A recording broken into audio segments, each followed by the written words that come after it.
ಸ್ನೇಹಿತರೆ ನಮಸ್ಕಾರ. ಈ ಸಮಯದಲ್ಲಿ ಈಗಾಗಲೇ ನೀವು 6,000 ದುಡ್ಡನ್ನ ಪಡ್ಕೊಂಡಿದ್ದೀರಿ. ಹೌದು, ಗೃಹಲಕ್ಷ್ಮಿಯರೇ, ನಿಮಗೆ ಎಷ್ಟು ಕಂತುಗಳು ಬಂದಿದ್ದಾವೆ ಈಗಾಗಲೇ? ಅದರ ಬಗ್ಗೆ ನಾವು ಕ್ಯಾಲ್ಕುಲೇಟ್ ಮಾಡೋಣ.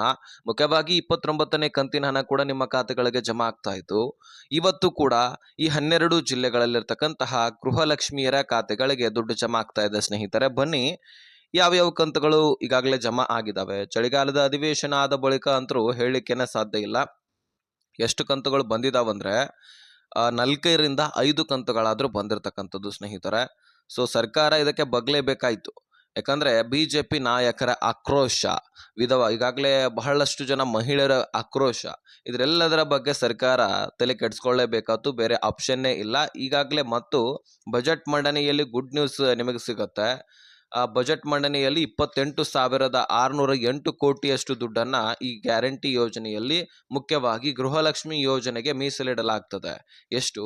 28,608 ಕೋಟಿ ಬರೀ ಈ ಯೋಜನೆಗೋಸ್ಕರನೇ. ಹೌದು, 12 ತಿಂಗಳ ಕಾಲ ನಿಮಗೆ ಯಾವುದೇ ರೀತಿ ತೊಂದರೆ ಇಲ್ಲ. 24,000 ನೀವು ದುಡ್ಡನ್ನ ಕಣ್ಣು ಮುಚ್ಚಿ ಪಡ್ಕೊಳ್ಬಹುದು. ಯಾಕಂತ ಕೇಳೋದಾದ್ರೆ ಈ ದುಡ್ಡಿನಲ್ಲಿ 12 ಕಂತುಗಳನ್ನ ನೀವು ಪಡ್ಕೊಳ್ತೀರಿ ಯಾವುದೇ ತೊಂದರೆ ಇಲ್ಲದೆ. ಹಾಗಾದ್ರೆ ಬನ್ನಿ ಸ್ನೇಹಿತರೆ, ಈ ಎಲ್ಲ ಗೃಹಲಕ್ಷ್ಮಿ ಯೋಜನೆಯ ಕುರಿತಾಗಿ ಸಂಪೂರ್ಣ ಮಾಹಿತಿಯನ್ನ ನಿಮ್ಮ ಮುಂದೆ ಇಡ್ತೀನಿ. ಬಹಳ ಇಂಪಾರ್ಟೆಂಟ್ ಮಾಹಿತಿ, ರಾಜ್ಯದ ಎಲ್ಲ ಗೃಹಲಕ್ಷ್ಮಿಯರು ತಿಳ್ಕೊಳ್ಳೇಬೇಕು.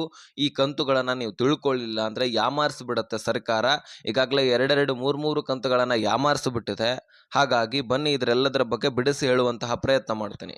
ಗೃಹಲಕ್ಷ್ಮಿಯರೇ, ಈ ಸಮಯದಲ್ಲಿ ನಿಮಗೆ 6,000ದಿಂದ 8,000 ದುಡ್ಡು ಜಮಾ ಆಗಿದೆ. ಹೌದು ಸ್ನೇಹಿತರೆ, ಬಹುತೇಕ ಬಹಳಷ್ಟು ಫಲಾನುಭವಿಗಳು ಇಂದು ಜಮಾ ಆಗತ್ತೆ, ನಾಳೆ ಜಮಾ ಆಗತ್ತೆ ಅಂತ ಕಾಯ್ತಾನೆ ಇದ್ರಿ. ಸೊ ಇದಕ್ಕೆಲ್ಲವೂ ಕೂಡ ಫುಲ್ ಸ್ಟಾಪ್ ಈಗ ಸಿಕ್ಕಿದೆ. ಆಲ್ರೆಡಿ ಸಾಕಷ್ಟು ಕಂತುಗಳು ಕೂಡ ನಿಮ್ಮ ಖಾತೆಗಳಿಗೆ ಒಂದಾದ ಮೇಲೆ ಒಂದು ಜಮಾ ಆಗ್ತಾನೆ ಬಂದಿದ್ದಾವೆ. ಹೌದು, ಯಾವಾಗ ಚಳಿಗಾಲದ ಅಧಿವೇಶನ ಆಯಿತು, ಬಿಜೆಪಿ ನಾಯಕರ ಆಕ್ರೋಶವೂ ಕೂಡ ಹೆಚ್ಚಾಯಿತು. ಈಗಾಗಲೇ ಮಹಿಳೆಯರ ಆಕ್ರೋಶಗಳು ಹೆಚ್ಚಾಯಿತು. ಯಾಕಂತ ಕೇಳೋದಾದ್ರೆ ಸರಿಯಾದ ಸಮಯಕ್ಕೆ ದುಡ್ಡು ಕೊಡ್ತಾ ಇರಲಿಲ್ಲ.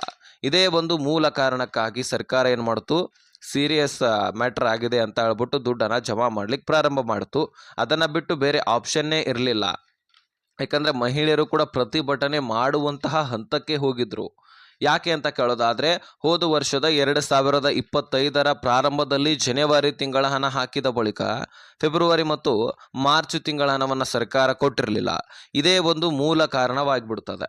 ಯಾಕಂದರೆ ಸರ್ಕಾರ ಕೊಡಬೇಕಾಗಿರ್ತಕ್ಕಂತಹ ದುಡ್ಡನ್ನು ಕೊಟ್ಟಿದ್ದೀವಿ, ನಾವು ನುಡಿದಂತೆ ನಡೀತಾ ಇದ್ದೀವಿ, ಮಹಿಳೆಯರಿಗೆ ನಾವು ಎಲ್ಲ ದುಡ್ಡನ್ನು ಕೊಟ್ಟಿದ್ದೀವಿ ಅಂತಾನೆ ಸುಳ್ಳು ಮಾಹಿತಿಯನ್ನು ಹೇಳ್ತಾ ಇದ್ರಂತೆ. ಯಾಕಂತ ಕೇಳೋದಾದ್ರೆ ಇದನ್ನ ಬಿಜೆಪಿ ನಾಯಕರು ಹೇಳ್ತಾರೆ, ಚಳಿಗಾಲದ ಅಧಿವೇಶನದಲ್ಲಿ ಆ 2 ಕಂತುಗಳ ದುಡ್ಡು ಎಲ್ಲಿ ಹೋಯ್ತು? 5,000 ಕೋಟಿ ಹಣ, ಒಂದಲ್ಲ ಎರಡಲ್ಲ, 2 ಕಂತುಗಳ ದುಡ್ಡು ಅಂದ್ರೆ 5,000 ಕೋಟಿ ಹಣ. ಒಂದು ಕಂತಿಗೆ 2,500 ಕೋಟಿ ಬೇಕಾದ್ರೆ 2 ಕಂತಿಗೆ 5,000 ಕೋಟಿ.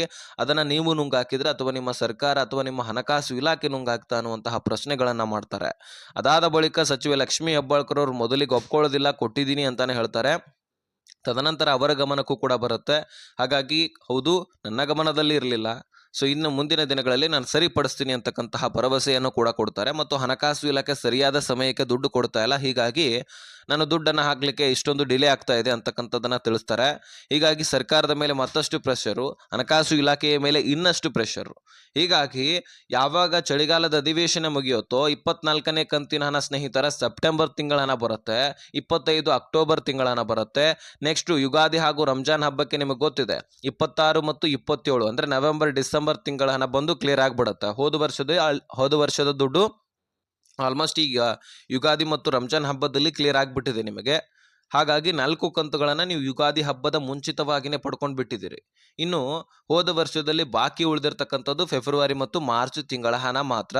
ಆ 2 ತಿಂಗಳ ಹಣವನ್ನು ಕೂಡ ಸರ್ಕಾರ ಕೊಡಲೇಬೇಕು, ಬೇರೆ ಆಪ್ಷನ್ನೇ ಇಲ್ಲ. ಇನ್ನಷ್ಟು ಪ್ರೆಷರ್ ಬಿಲ್ಡ್ ಮಾಡ್ತಾ ಇದ್ದಾರೆ ಬಿಜೆಪಿ ನಾಯಕರು. ಮೊನ್ನೆ ಸದನದಲ್ಲಿ ಕೂಡ MLA ಆಗಿರ್ತಕ್ಕಂತಹ ಮಹೇಶ್ ತೆಂಗಿನಕಾಯಿ ಅವರು, ಬಿಜೆಪಿ ಮುಖಂಡರು, ನಾವೀಗಾಗಲೇ ಚಳಿಗಾಲದ ಅಧಿವೇಶನದಲ್ಲಿ ಇದ್ರ ಬಗ್ಗೆ ಚರ್ಚೆ ಮಾಡಿದ್ದೀವಿ, ಆದರೂ ಇನ್ನೂ ಸಹಿತ ದುಡ್ಡು ಹೋಗಿಲ್ಲ, ಅದು ಅವರಿಗೆ ಕೊಡಲೇಬೇಕು, ಅದು ಮಹಿಳೆಯರ ದುಡ್ಡು, ಸರ್ಕಾರ ಯಾಕೆ ಅದನ್ನು ಹೊಡ್ಕೊಂಡಿದೆ, ಅದನ್ನು ಆದಷ್ಟು ಬೇಗ ಕೊಡಲೇಬೇಕಂತ ಮನವಿ ಕೂಡ ಮಾಡ್ಕೊಂಡಿದ್ದಾರೆ. ಇನ್ನು ಈ ವರ್ಷದಲ್ಲಂತರೂ 28ನೇ ಕಂತಿನ ಹಣ ಆಲ್ರೆಡಿ ಪಡ್ಕೊಂಡಿದ್ರಿ, ಜನವರಿ ತಿಂಗಳ ಹಣ. ಇನ್ನೇನು ಒಂದು 15-20 ಲಕ್ಷ ಫಲಾನುಭವಿಗಳು ಮಾತ್ರ ಬಾಕಿ ಉಳಿದಿದ್ದಾರೆ. ಅವರ ಖಾತೆಗಳಿಗೂ ಕೂಡ ಜಮಾ ಆಗುತ್ತೆ, ವರಿ ಮಾಡ್ಕೊಳ್ಳುವಂತಹ ಅವಶ್ಯಕತೆ ಇಲ್ಲ. ಇದರ ಜೊತೆಗೆ 29ನೇ ಕಂತಿನ ಹಣ ಜಮಾ ಆಗಲಿಕ್ಕೆ ಪ್ರಾರಂಭವಾಗಿದ್ದು ಸ್ನೇಹಿತರೆ, ಇದು ಫೆಬ್ರವರಿ ತಿಂಗಳ ಹಣ, ಅಂದರೆ ಈ ವರ್ಷದ ಫೆಬ್ರವರಿ ತಿಂಗಳ ಹಣ. ಇದನ್ನು ಕೂಡ ನೀವು ಪಡ್ಕೊಳ್ತೀರಿ. ಈಗಾಗಲೇ ಆಲ್ರೆಡಿ ಪ್ರಾರಂಭವಾಗಿದ್ದು ಬೆಂಗಳೂರು ನಗರ ಸೇರಿದಂತೆ ವಿಜಯನಗರ, ಧಾರವಾಡ, ಯಾದಗಿರಿ, ಉತ್ತರ ಕನ್ನಡ, ಬೆಂಗಳೂರು ಗ್ರಾಮಾಂತರ, ಬೆಳಗಾವಿ, ಬೀದರ, ಕೊಪ್ಪಳ, ಹಾಸನ, ಕೊಡಗು, ಮಂಡ್ಯ, ಚಿಕ್ಕಮಗಳೂರು, ಮಂಗಳೂರು ಈ ರೀತಿ ಹಲವಾರು ಜಿಲ್ಲೆಗಳಲ್ಲಿರ್ತಕ್ಕಂತಹ ಗೃಹಲಕ್ಷ್ಮಿಯರ ಖಾತೆಗಳಿಗೆ ದುಡ್ಡನ್ನು ಜಮೆ ಮಾಡಲಾಗ್ತಾ ಇದೆ. ಈ ಒಂದು ಜಿಲ್ಲೆಗಳಲ್ಲಿ ನಿಮ್ಮ ಜಿಲ್ಲೆನೂ ಕೂಡ ಆಗಿರಬಹುದು. ಆಗಿದ್ದೇ ಆದರೆ ಕಮೆಂಟ್ ಮಾಡಿ ಸ್ನೇಹಿತರೆ, ನಮಗೂ ಕೂಡ ಕ್ಲಿಯರಿಟಿ ಸಿಗುತ್ತೆ. ಈ ಜಿಲ್ಲೆದವ್ರು ನೀವು ಜಮಾ ಆಗಿದ್ರೆ ಜಮಾ ಆಗಿದೆ ಅಂತ ಕಮೆಂಟ್ ಮಾಡಿ, ಜಮಾ ಆಗಿಲ್ಲ ಅಂದರೆ ಆಗಿಲ್ಲ ಅಂತಾನೆ ಕಮೆಂಟ್ ಮಾಡಿ, ನಮಗೂ ಕೂಡ ಕ್ಲಿಯರಿಟಿ ಸಿಗುತ್ತೆ. ಇನ್ನು 29ನೇ ಕಂತಿನ ಹಣ ಆಲ್ರೆಡಿ ಪ್ರಾರಂಭವಾಗಿದೆ, ನಿಮಗೆ ಜಮಾ ಆಗ್ತಾ ಇದೆ. ಅದರ ಬಗ್ಗೆ ಜಿಲ್ಲೆಗಳನ್ನು ಕೂಡ ನಾನು ತಿಳಿಸಿದ್ದೀನಿ. ಇನ್ನು ಮಾರ್ಚ್ ತಿಂಗಳದು ಕೂಡ ಬರಬೇಕು ಸ್ನೇಹಿತರೆ. ಹೋದ ವರ್ಷದಲ್ಲಿ ಫೆಬ್ರವರಿ ಮಾರ್ಚ್ ತಿಂಗಳ ಹಣ, ಈ ವರ್ಷದಲ್ಲಿ ಫೆಬ್ರವರಿ ಮಾರ್ಚ್ ತಿಂಗಳ ಹಣ. ಯಾಕಂದರೆ ಇದೀಗ 29ನೇ ಕಂತು ಫೆಬ್ರವರಿ ತಿಂಗಳ ಹಣ ಪ್ರಾರಂಭವಾಗಿದೆ. ಹೀಗಾಗಿ ಪಕ್ಕಾ ಕ್ಲಿಯರಿಟಿ ಇಲ್ಲ. ಇದು ಆಲ್ರೆಡಿ ಎಲ್ಲರಿಗೂ ಕೂಡ ಕ್ಲಿಯರ್ ಆದ ಮೇಲೇ ನಾವು ಕ್ಲಿಯರ್ ಆಗಿದೆ ಅಂತ ನಾವು ಘೋಷಣೆ ಮಾಡಬೇಕು. ಅಲ್ಲಿವರೆಗೂ ಕೂಡ ಇದು ಪೆಂಡಿಂಗ್ ಅಂತಲೇ ನಾವು ಕನ್ಸಿಡರ್ ಮಾಡಬೇಕಾಗತ್ತೆ. ಹೀಗಾಗಿ ಈ ವರ್ಷದಲ್ಲಿ ಕೂಡ ಫೆಬ್ರವರಿ ಮಾರ್ಚ್ ತಿಂಗಳ ಹಣ ಒಟ್ಟಿಗೆ 4 ತಿಂಗಳ ಹಣ ನಿಮ್ಮ ಖಾತೆಗಳು ಬರಬೇಕು. ಅಂದರೆ 8,000 ದುಡ್ಡು, ಒಂದಲ್ಲ ಎರಡಲ್ಲ, ಪ್ರತಿಯೊಬ್ಬ ಮಹಿಳೆಯರಿಗೆ 8,000 ದುಡ್ಡು. 8,000 ದುಡ್ಡು ಅಂದರೆ ಹಣಕಾಸು ಇಲಾಖೆ ಎಷ್ಟು ದುಡ್ಡನ್ನು ಬಿಡುಗಡೆ ಮಾಡಬೇಕಂದ್ರೆ ಸರಿಸುಮಾರು 10,000 ಕೋಟಿ ಹಣ ಸ್ನೇಹಿತರೆ.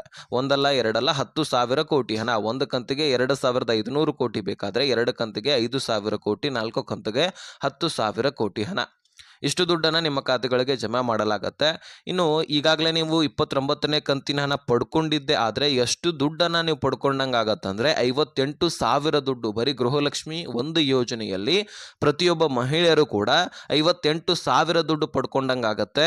ಒಂದು ವೇಳೆ ನೀವು ಲೇಟಾಗಿ ಅಪ್ಲಿಕೇಶನ್ ಹಾಕಿದ್ರು ಸಹಿತ, ಅಂದರೆ ಪ್ರಾರಂಭದಲ್ಲಿ ಡಾಕ್ಯುಮೆಂಟ್ಸ್ ವೆರಿಫಿಕೇಷನ್ನು, ನಿಮ್ಮ ಅಕೌಂಟು ಚಾಲ್ತಿಯಲ್ಲಿರಲಿಲ್ಲ, KYC ಆಗಿರಲಿಲ್ಲ, ಅದು ಇದು ಅಂತ ಸಾಕಷ್ಟು ಪ್ರಶ್ನೆಗಳಿದ್ವು.